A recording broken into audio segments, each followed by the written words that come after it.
Ndoa ni mwili kamili na si kiungo tu ambacho utasema inasubiria kiungo kingine ili kiwe kamili, bali jinsi ndoa yako ilivyo ni mwili kamili, ikimaanisha ni utawala kamili, kwa kuwa tayari inayo maelezo, ikimaanisha inayo sura ambayo inatambulisha au inayoielezea ndoa hiyo. Na huyu ni Andegunyu. Ninazungumza kuhusu ndoa sehemu ya 18. Ndio ndoa yako hiyo, popote pale ulipo, ni mwili kamili, kimaanisha ni utawala kamili na si kiungo tu ambacho kinasubiria kiungo kingine ili ndoa hiyo ikamilike.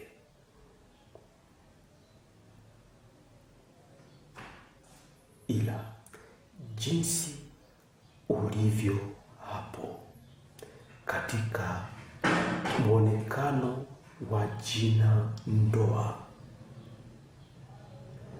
ni mwili uliokamilika, ni utawala uliokamilika, kwa kuwa tayari ndoa inayo sura ambayo inayoielezea au kuitambulisha.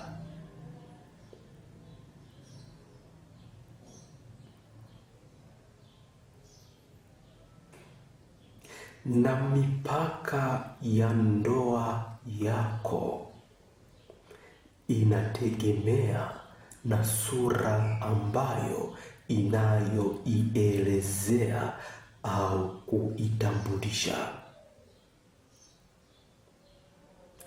Kwa maana rahisi ni kwamba mipaka ya utawala wa ndoa hiyo ipo katika maana au maelezo ya ndoa hiyo ulionayo.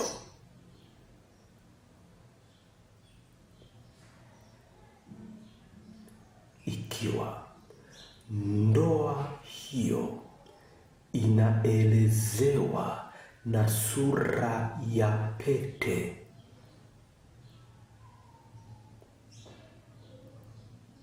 basi popote pale pete inapoonekana inakuwa ndio utambulisho, maelezo ya ndoa yako,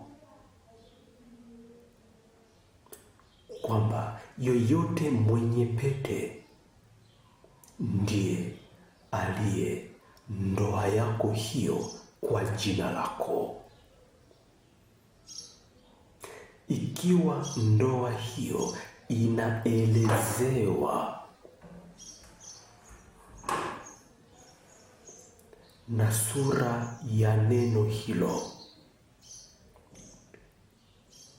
kwamba popote pale anayeliishi neno hilo kuwa ni ndoa hiyo ya jina hilo inatawala. Ikiwa ikiwa ndoa hiyo inaelezewa na madhabahu, kwamba popote pale madhabahu hiyo ilipo, kuwa ni ndoa hiyo inatawala, na imekuwa ndoa yako inaonekana sawa sawa na sura inayoitambulisha au inayoielezea. Na bila shaka katika sura moja ya ndoa moja, utawala mmoja ya ndoa hiyo,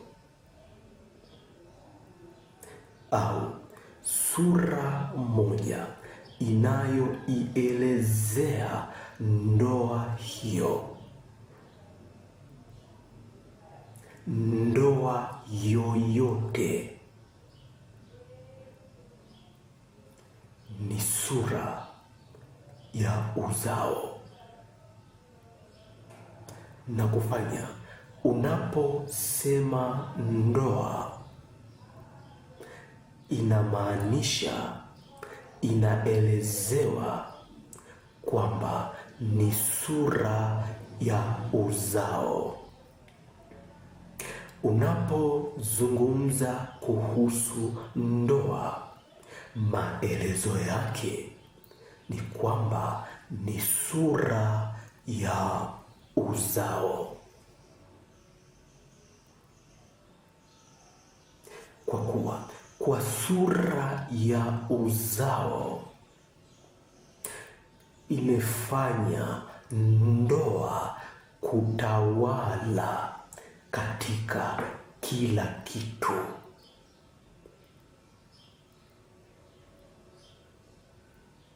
Ndoa yako kuwa na utawala katika kila kitu, kimaanisha kila kitu kinachoonekana kuwa kinaelezea au kinaitambulisha ndoa yako.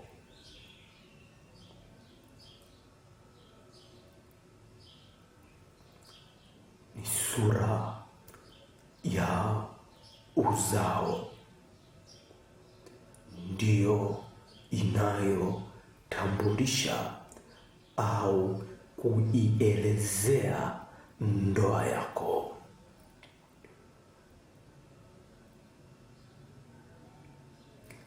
Na kufanya kwamba yoyote aliyezaliwa au aliyezaa ndio muonekano wa uzao ambao unaelezea ndoa, ndio maelezo ya ndoa, ikimaanisha kwamba zaidi yoyote aliyezaliwa, yoyote aliyezaa kuwa ndiye ndoa yako kwa jina hilo lako hapo popote ulipo.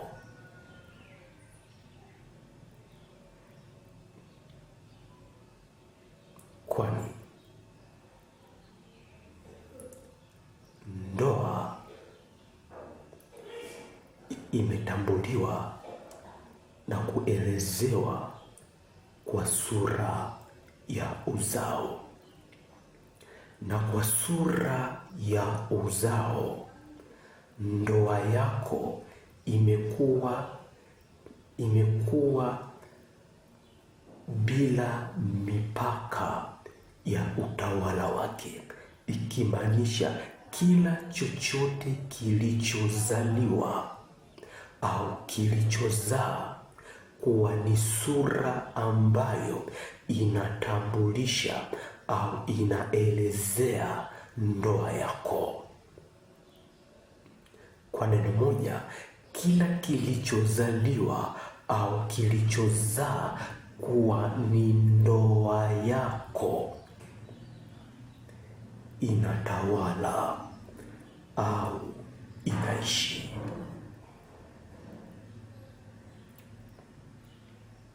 Na bila shaka, popote pale ulipo katika jinsi ya muonekano huo, kwa kuzaa au kuzaliwa, wewe kwa sura hiyo ndiyo sura ya uzao ambayo inayoielezea ndoa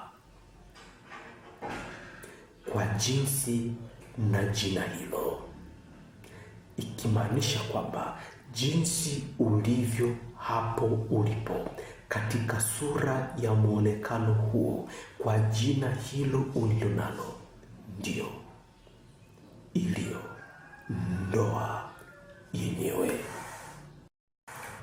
Kwa hiyo wewe popote pale ulipo, uliye ni sura ya uzao kwa muonekano ulionao hapo ulipo, kwa kuzaliwa au kwa kuzaa, wewe ndiye uliye maelezo ya jina ndoa, ikimaanisha kwamba jinsi ulivyo hapo ndiye uliye ndoa kamili kwa jinsi na jina lako.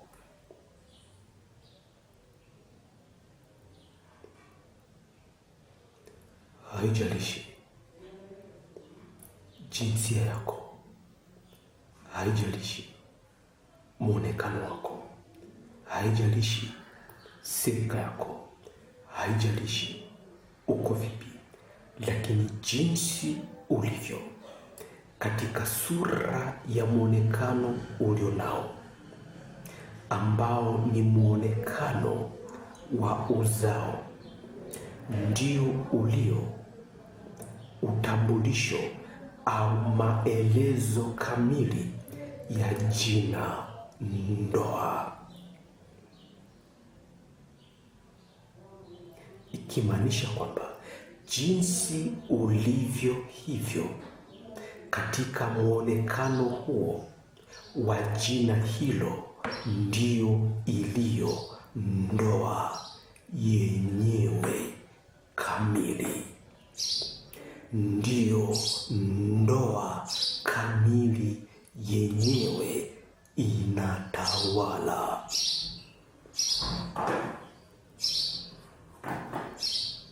Ndiyo hivyo tu ulivyo,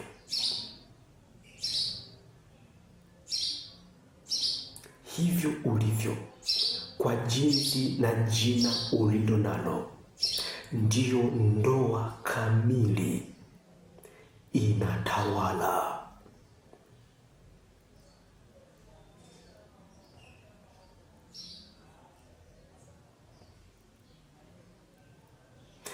Ulivyo hapo, wewe si kiungo tu cha ndoa,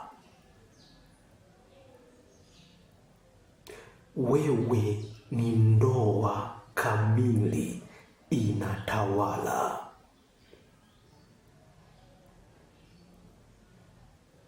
Ni mwanamke, jinsi ulivyo mwanamke na jina hilo ni ndoa kamili inatawala, kwa kuwa jinsi ulivyo mwanamke kwa sura hiyo ndiyo sura ya uzao inajieleza.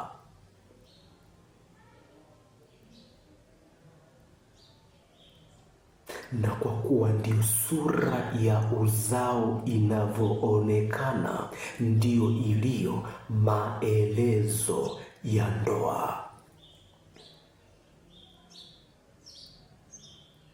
Na jinsi na jina ulilo nalo ndio ndoa kamili inatawala au ipo. Wewe mwanamume, wewe si kiungo tu cha ndoa. Ulipo hapo, wewe ndiye uliye ndoa kamili.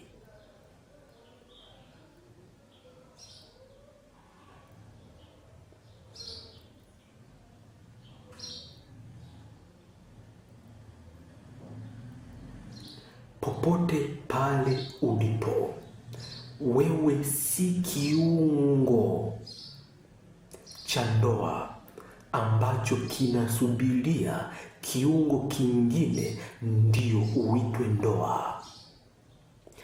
Jinsi ulivyo hapo, katika jinsi na jina hilo, ndio ndoa kamili. Jinsi na jina hilo ndio iliyo ndoa kamili, ipo au inatawala.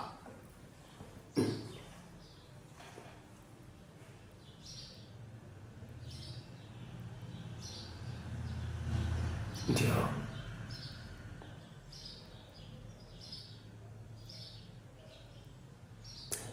Kwa hiyo hautafuti kingine ndio uje ukamilishe ndoa yako, ili wewe ndio uwe ndoa.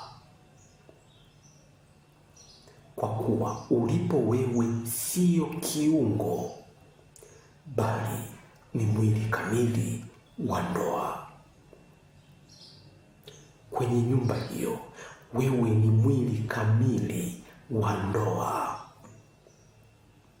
Haijalishi jinsia yako, haijalishi unaonekana vipi, haijalishi umri wako, haijalishi silika yako, ulipo hapo ni mwili kamili wa ndoa.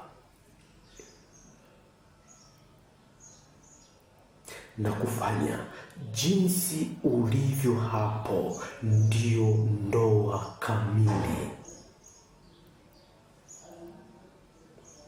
katika sura na mwonekano wa jina hilo.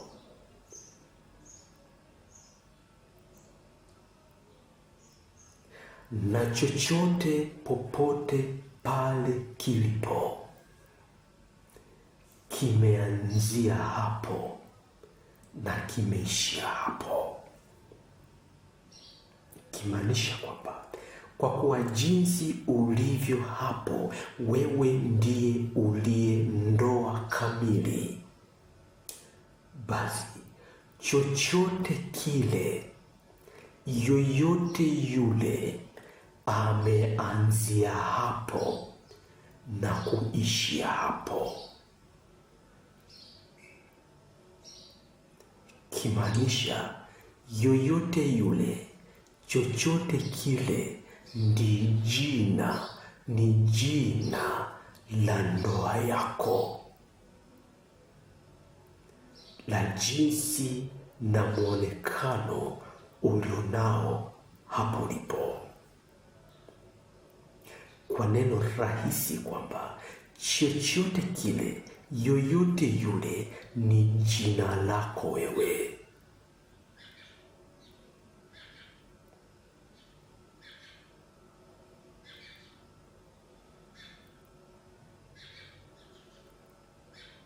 Chochote kile, yoyote yule ni sura ambayo inayoielezea au kuitambulisha jina la ndoa yako, ikimaanisha jina lako wewe hapo ulipo katika jinsi yako ulionayo. Ndio,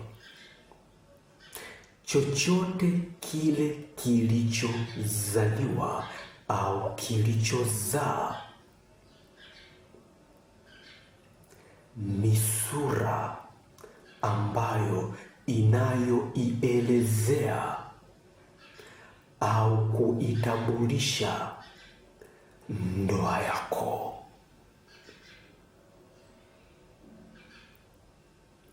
au jina lako, ikimaanisha chochote kile au yoyote yule ndiyo jina la ndoa yako, au ndiyo jina lako linatawala. Jina lako lipo.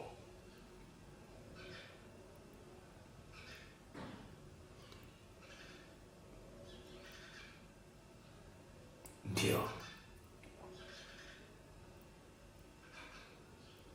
huyo mume ni sura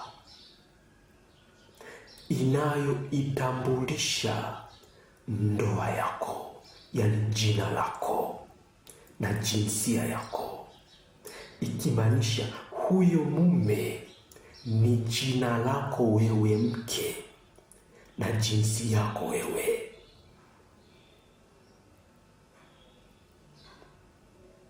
Huyo mke ni jina lako wewe na jinsi yako wewe, na si kiungo chako wewe. Ni jina lako wewe kamili na jinsi yako wewe kamili.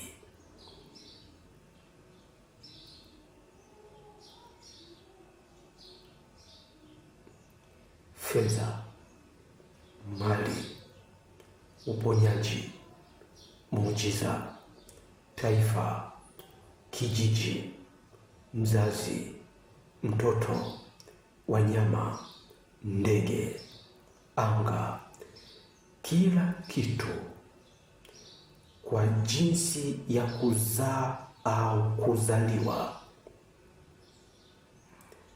ni ndoa yako wewe kwa jina hilo na jinsi yako wewe. Kama ilivyo kiungo vilivyo mwili wako na viungo vyake, haijalishi kuna majina mangapi yanayoonekana ya viungo, lakini popote utakaposhika ni jina la mwili wako kamili.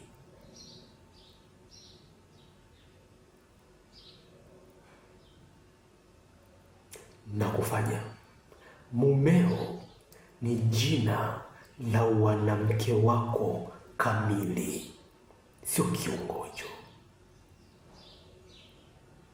Mke wako ni jina la mwili wako wewe mwanamume kamili. Mtoto wako, fedha, mali, kila kitu katika jinsi ya sura ya kuzaliwa au ya kuzaa ni jina lako wewe katika jinsi hiyo kamili. Ndio maana nimekupa mfano wa mwili wako. Popote utakaposhika, haijalishi pale uliposhika pana jina lipi, bali lile jina ndio mwili kamili, ndio jina la mwili kamili. Kwa hiyo huyo mume ndio jina la mke wewe kamili. Huyo mke ndio jina lako wewe mume na jinsia yako kamili. Mzazi, taifa, kijiji, mali, fedha, uponyaji, muujiza, kila kitu katika jinsi yake kwa jina lake ndiyo jina lako wewe na jinsia yako wewe, ya muonekano wako wewe kamili, ikimaanisha kwamba ndiyo iliyo ndoa yako wewe kamili.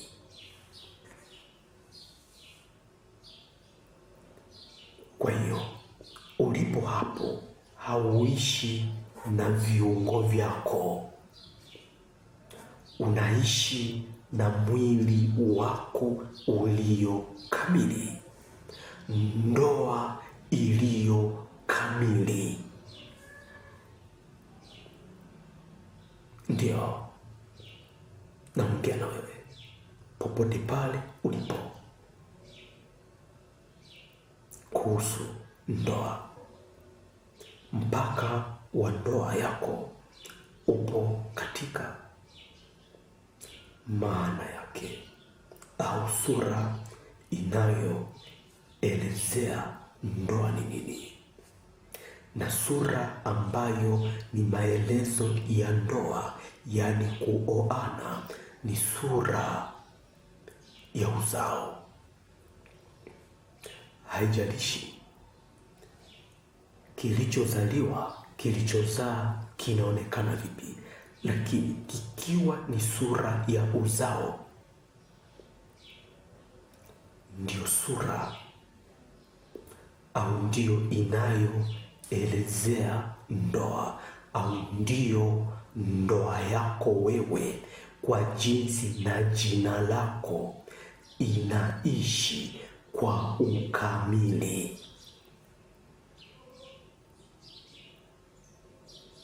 Kimaanisha chochote kile, yoyote yule, ndio jina la ndoa yako kamili.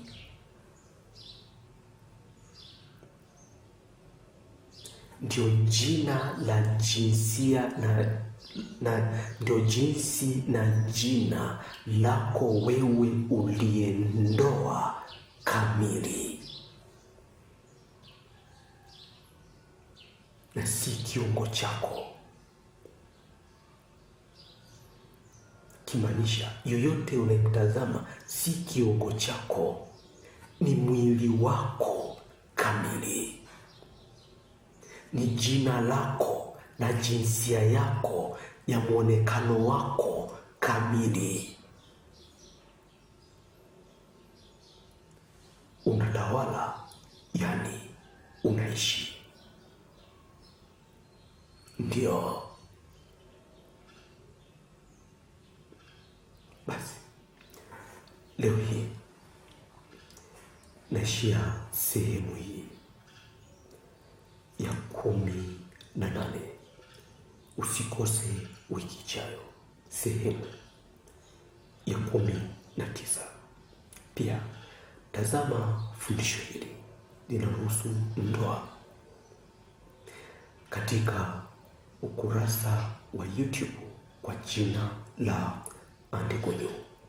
Basi popote pale ulipo, pokea ndoa ya sura yako, pokea ndoa ya sura yako, ndoa ya wanamke wako, ndoa ya wanamume wako, ndoa ya utoto wako, ndoa ya muujiza wako, ndoa ya utajiri wako, ndoa ya mafanikio yako, ndoa ya uzazi wako, ndoa ya familia yako, ndoa ya utaifa wako, ndoa ya ukabila wako, ndoa ya jina lako. Popote pale ulipo, nimekupatia ndoa ya sura yako, mume wa jina lako, mke wa jina lako, chochote cha sura yako wewe na jina lako wewe, pokea, na imekuwa kwako hapo lipo.